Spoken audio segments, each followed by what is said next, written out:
Frustrated with the CNCS 232 DLL pop-up blocking localized communication shim? I'm Sophie Chen, a Windows support engineer, and I'll walk you through the diagnostic repair to get things running smoothly again.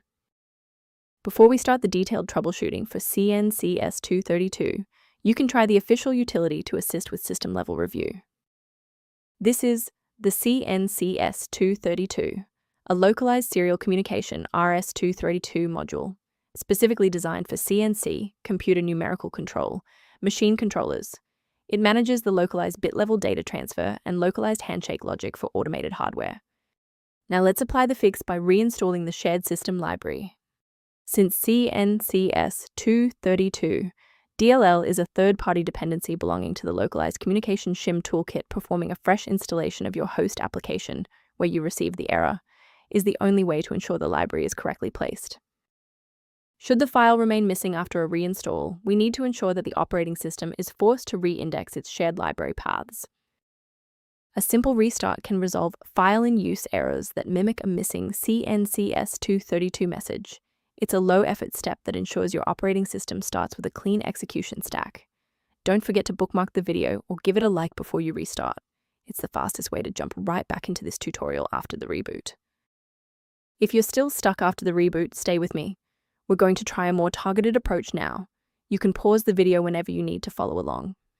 If you're still seeing that runtime message post-restart, it's time to reinstall the shared library components. First, go to Control Panel, then select Programs and Features.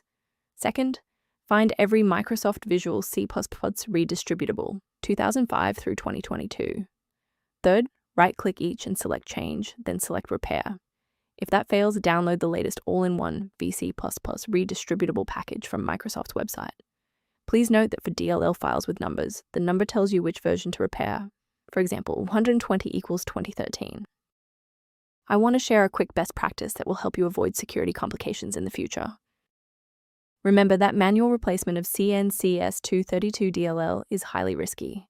Using unverified files from the internet can cause permanent damage to your Windows registry and lead to complete system failure.